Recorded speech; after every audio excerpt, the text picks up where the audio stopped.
right, my English teacher friends, Kristian Kuhn coming at you again, affectionately known as the Bob Ross of composition. And as I've promised in a number of the Facebook groups, I am going to do a writing workshop based around the 4 agreements by Don Miguel Ruiz. And I'm going to do this in 4 segments. Since there are 4 agreements, my students are going to do 4 essays, 1 per agreement. And in this one, we are going to focus on the very first one, agreement number 1, be impeccable with your words.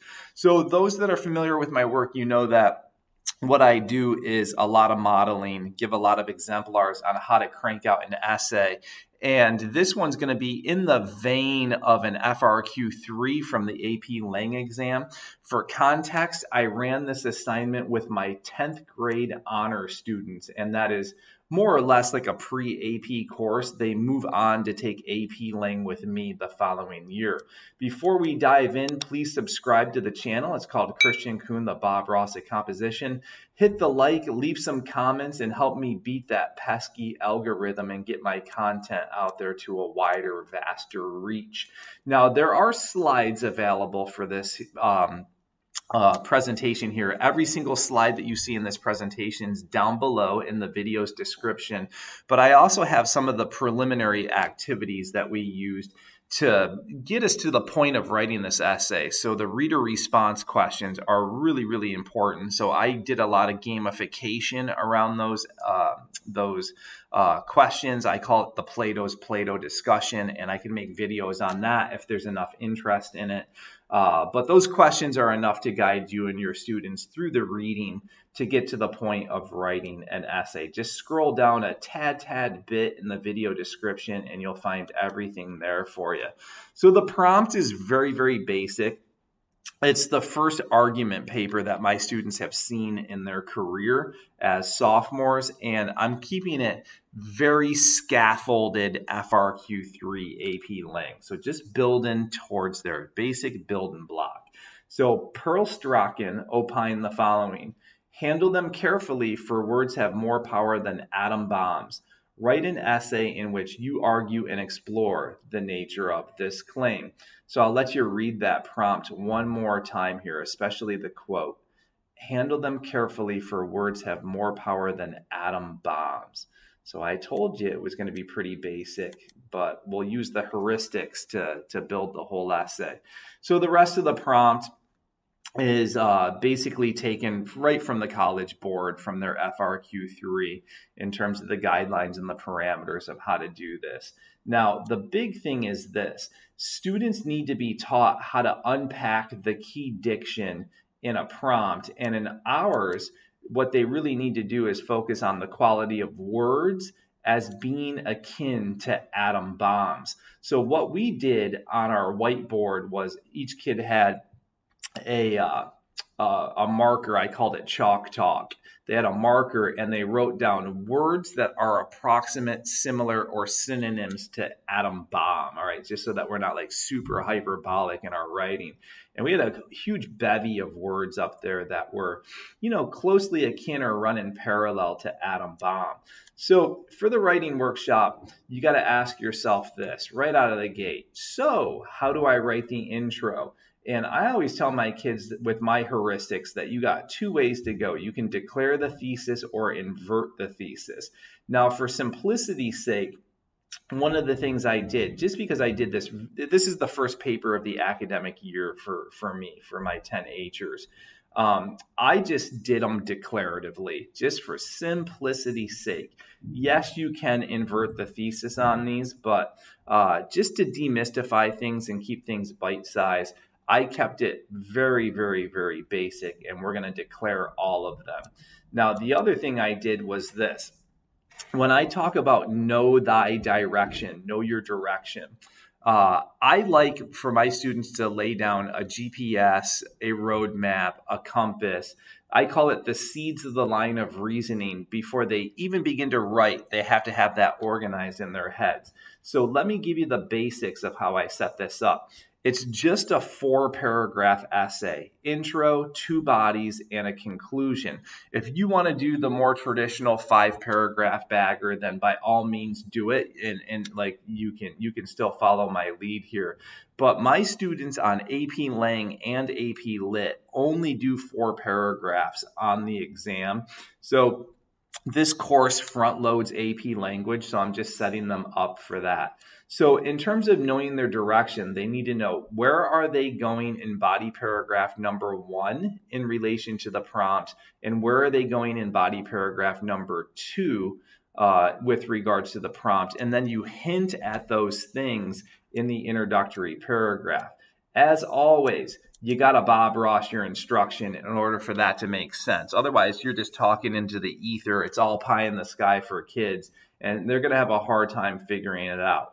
So what I do is I get to the proverbial easel and canvas, just like Bob Ross, and I paint exemplars and models for kids with my heuristics. So I'm going to do about 4 declarative theses for you just to really shore it up. So let's talk about what that declarative thesis is. So when you declare the thesis, you begin with the thesis, hence declare. So I want my kids unpacking the language of the prompt in the first sentence as declaratively as possible. From there, they got to sprinkle in that GPS, the roadmap, the compass, the seeds for the line of reasoning. In simple terms, I call that context and background. From there, I want to see a little bit of tier 2 level vocabulary, just your average run-of-the-mill SAT level caliber words. And then one thing we focus on a lot, and I know those of you that are familiar with my work are well aware of this, I run word study academies and nuance academies in my classroom. And I do it with my 10Hers as well. So I'm going to practice patterning sentences in this with my students. So we practice the 12 sentence types that Strunk and White lay out in their seminal text called Write It Right. But we also pattern them 20 different ways. And all of this is going to equal 4 sentences. So let's go through that again. Begin with the thesis, drop the seeds of the line of reasoning, or set the GPS, however you want to cloak that language. And tier 2 level vocab, sentence constructs, exactly 4 sentences. Now, just as an aside here, we're not going to do it in this paper, but as an aside, just so that you see it, you can also invert the thesis. And this just means your 4th sentence is going to be the thesis instead of your first. Everything else is tacitly the same. So let's jump in and take a look at some exemplars here. I'll read this first one through from top to bottom, and then I'll unpack it for you. So here's the first one. Words are endowed with an ineffable power. On one hand, they can serve as the backbone for some of life's most wonderful creations. And conversely, they can decimate an entire existence with one single miscalculated use. Personally, in my own life, I felt the tug and pull of this internal battle for better or for worse. Now, in terms of getting to a thesis, you can see it in the first sentence. And I tell my kids, you have to use the language of the prompt. So ineffable power is aligned to the atom bomb, the power of the atom bomb. And then throughout this, I got some other verbiage to let the reader know that I'm being fidelitous to the prompt. Words like creation and decimate, miscalculated use. So you don't want to be a dog to the prompt, but you do have to be fidelitous to it. In terms of knowing thy direction, let's talk about that real quick. You can see in there that I'm basically creating this dichotomy. Good words, bad words. And in my life, there have been good words used at me and against me, and vice versa. And that's the direction that I'm going to go in the body paragraphs. So let's do that again and take it from the top. Here's exemplar number 2. Of my own accord and through not knowing any better, I've dropped a few atom bombs on my life's pathway. So you can see there, you can just forthrightly say the prompt if you want. I always tell my kids, do not re-quote the quote and do not regurgitate the quote. So this one kind of tugs the line here a little bit, but it works. Perhaps unwittingly, there are agreements I've come to accept as my personal truth. But in fact, these accords are simply a mirage that keep me trapped to the confines of my limited potential. Quite simply, my mind's unchecked chatter has convinced me in many an instant that I'm incapable of doing things. In no other terms, these words are nothing less and nothing more than self-sabotage. So again, you can see, the fidelity to the prompt, things like self-sabotage, right? It echoes the prompt. This one has better sentence constructs than the first. I flexed and did some more things. So you can see in the first sentence the double dash.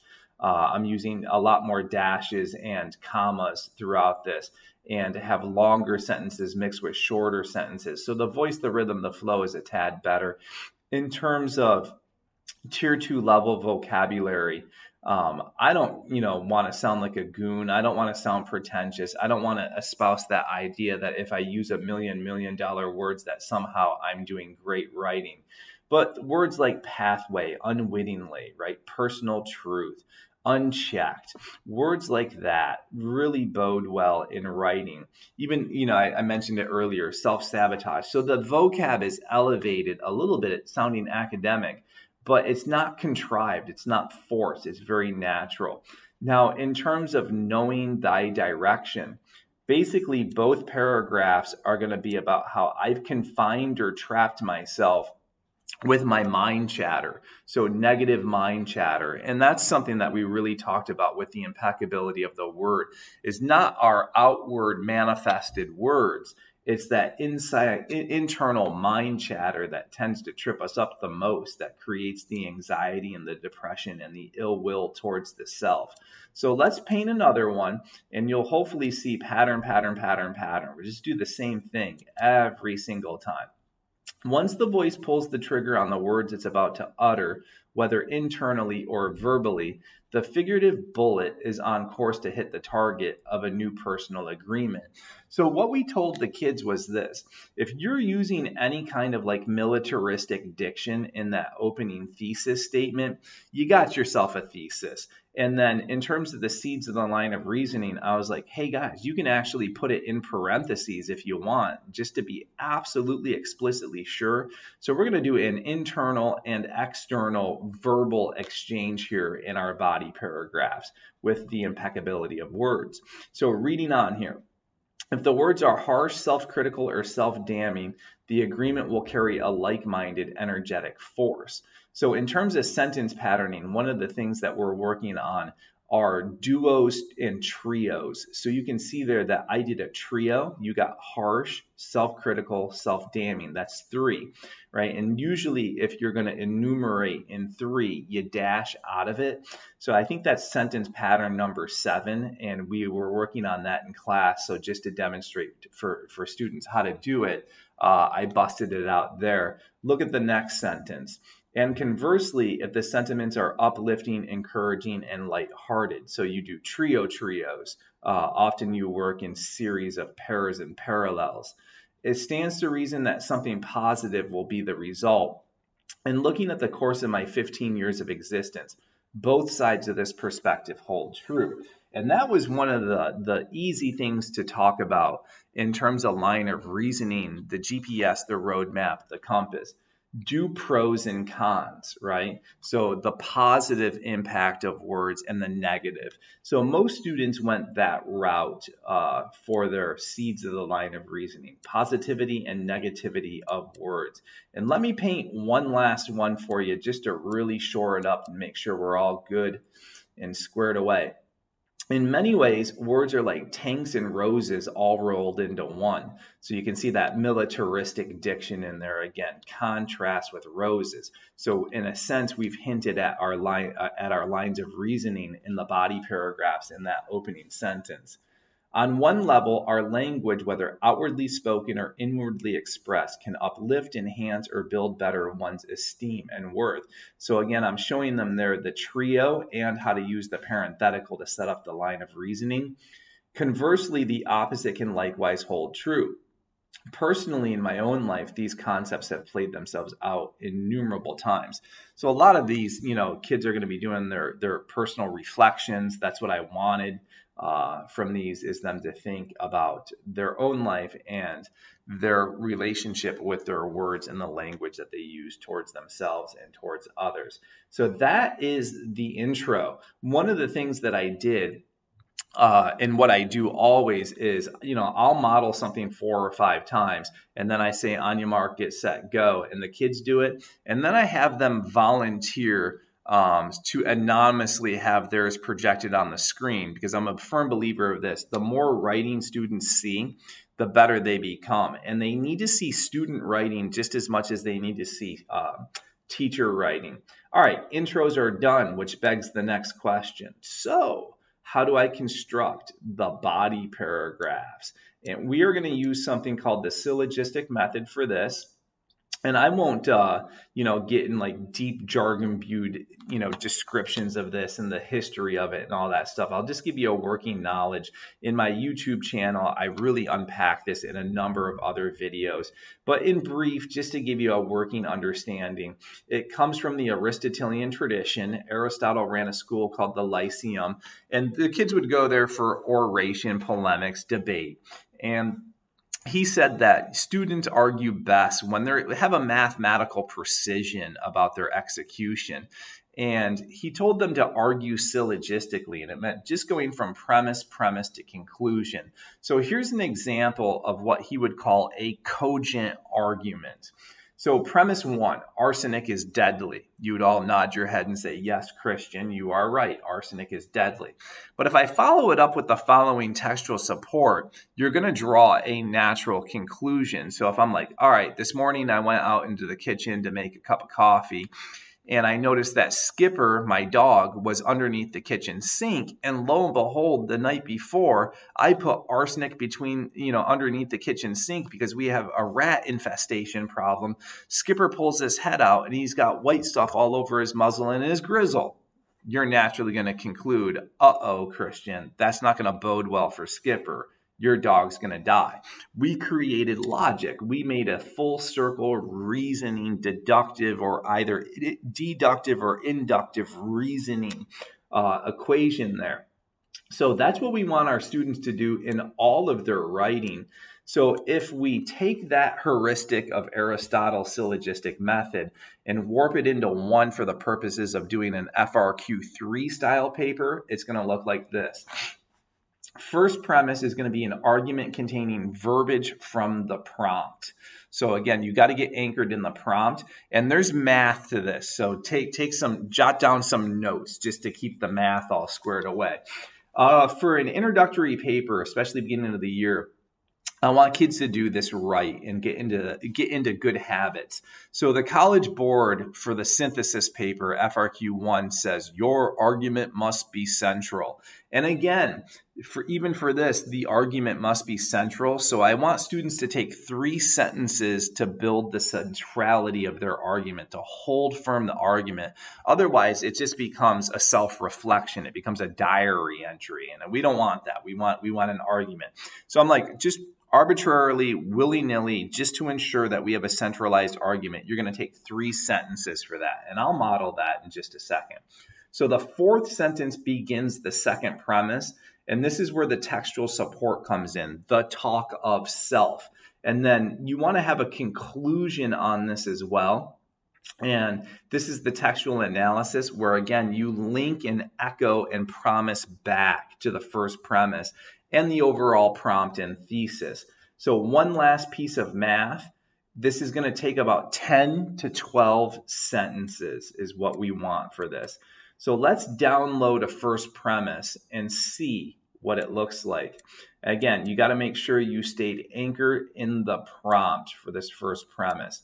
So one thing students can do if they're stuck and they're just like, Mr. Kuhn, I don't get this at all. This is really abstract. If they begin with there is a reason why, then by default, they are going to articulate a reason why, which is ultimately an argument. All right. So I'll model that for you right here. There's a reason why I need to be more impeccable with my self-talk. I have the tendency to destroy, so you see the language there of the prompt, my self-worth and confidence. Oftentimes, my inner monologue is my worst friend. In fact, if I could divorce myself from the constant negative chatter, I would surely run in the opposite direction. So give that a reread real quick and figure out what's the promise of the first premise. Where must we go? So there's a reason why I need to be more impeccable with my self-talk.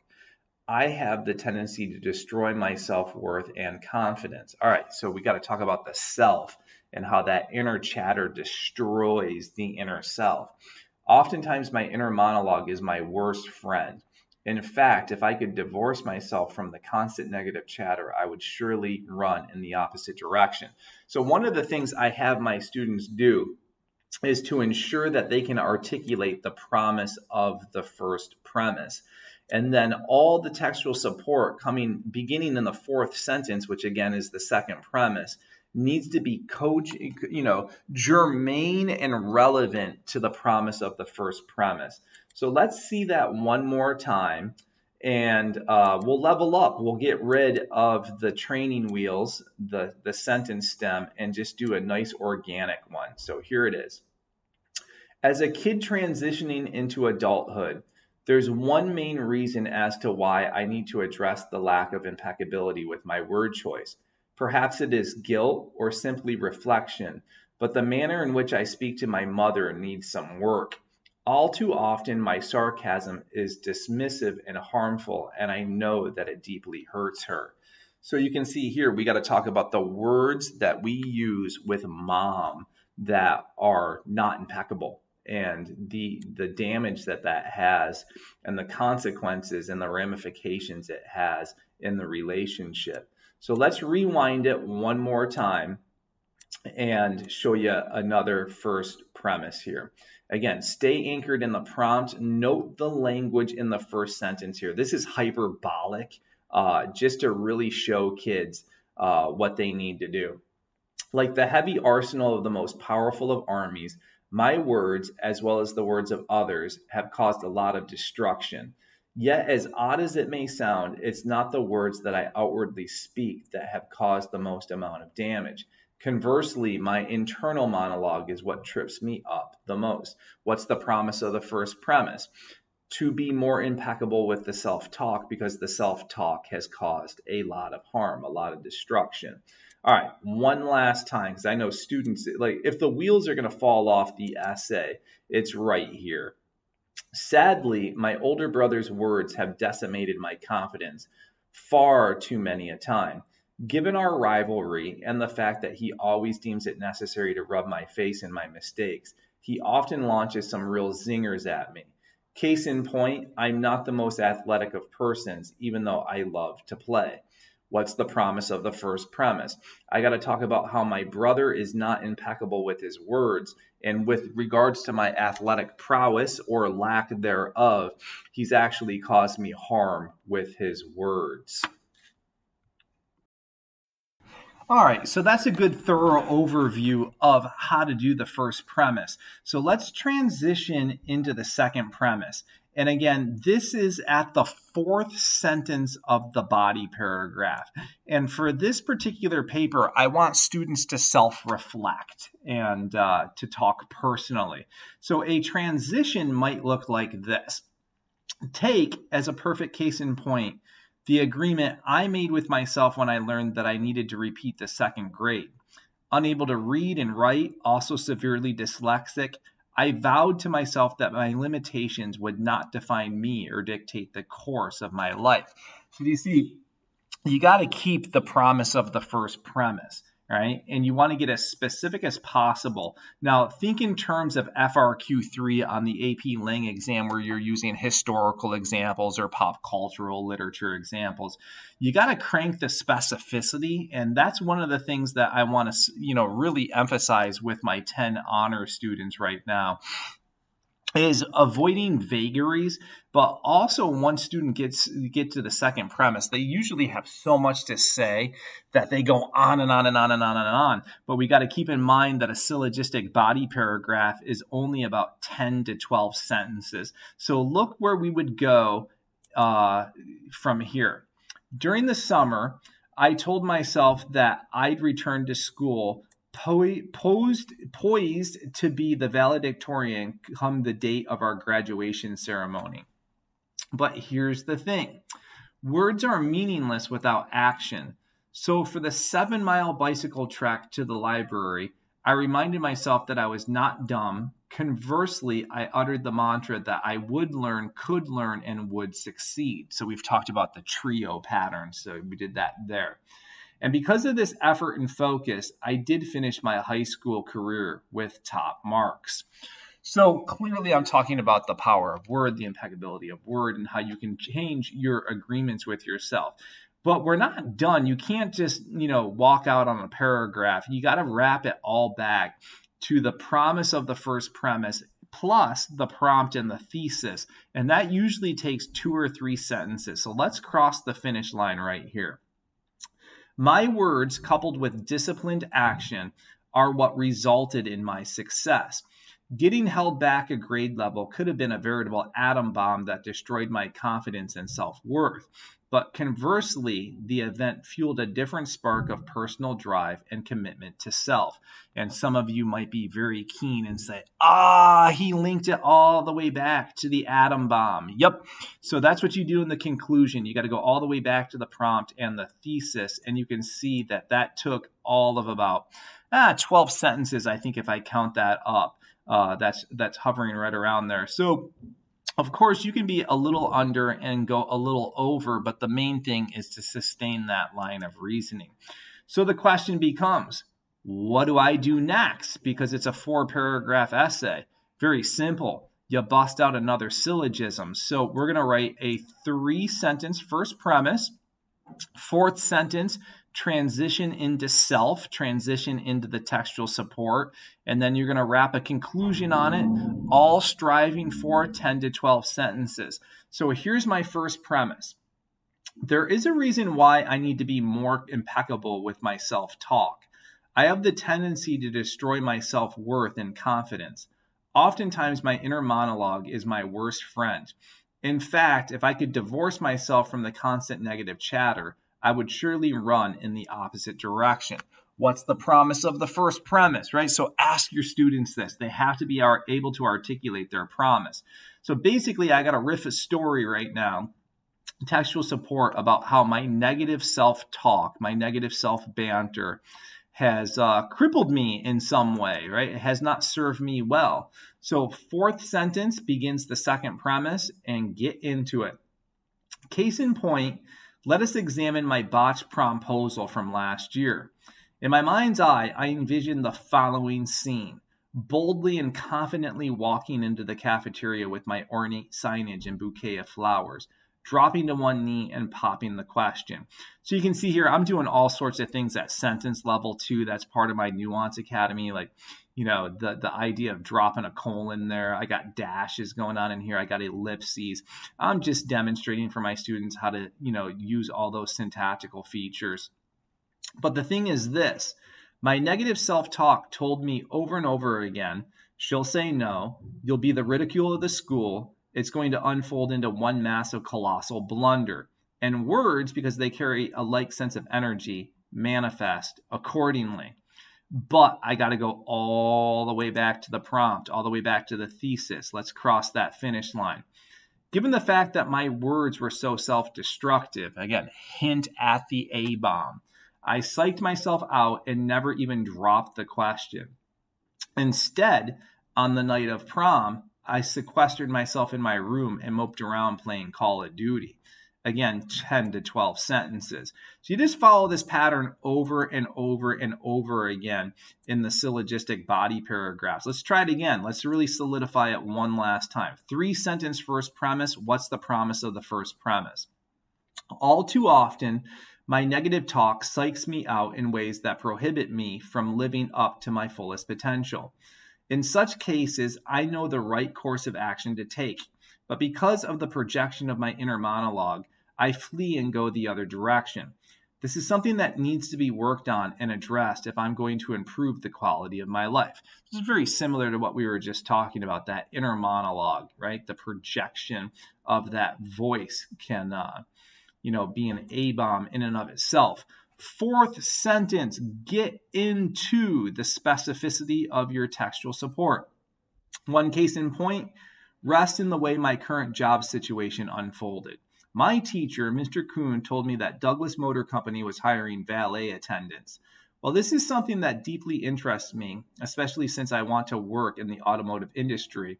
I should have immediately applied and inquired about the opening. But instead, I told myself that I'd never be hired due to my age and lack of experience. So instead, I'm flipping burgers and hating every minute of it. And the thing is this, my friend was courageous enough to apply for the job I wanted and was offered it. Again, crank the specificity, but you got to keep the specificity, the textual support, in alignment, keep it germane to the promise of the first premise. So if you bring in a whole bunch of extraneous information, you've broken the line of reasoning. But we got to cross that finish line, get back to the prompt, get back to the thesis. Clearly, I am my worst own enemy, right? So words akin to the atom bomb when it comes to sabotaging myself with my own words. If I am to improve as a person, this quality and aspect of myself needs to be addressed head on. So that's how you do the body paragraphs. We got something to do, though. We got to wrap the essay up. We need a conclusion paragraph. And given that this is the first paper of the year, I like using conclusion stems, especially with sophomores, and just give them the following analogy. It's kind of like the grand finale of a fireworks display, conclusion paragraphs, the big encapsulating, all-encompassing end, right? So you gotta like scream the theme, the exigence of the paper. So something that is, akin to coming full circle. So I like these stems here. Simply said, evidentially, in no other words, when it's all said and done at the end of the day, and we shoot for 3 to 4 sentences. So here's one that I did. In no other words, words carry much weight. On one hand, they are a creative force that can render things magnificent. Conversely, as is evident, they also can decimate one's confidence and self-worth. So again, you're still anchored in that prompt. So decimation is, a good synonym, good parallel corollary word to the atom bomb. Going forward, it is important to be more mindful of this fact. All right. Happy teaching, happy writing, my friends. If you need to reach out to me for anything, you can drop me an email at teachingwritingcoach@gmail.com. I also have a website called teachingwriting.com. I do a ton of professional development throughout the year. I'm a lead teacher with the National Writing Project. I do a ton of work with applied practice. I own my own writing company for students called Write at IB Write, where I do tutoring. So if you have any students that you think would be a good match with me, then come on board. I have a website called teachingwriting.com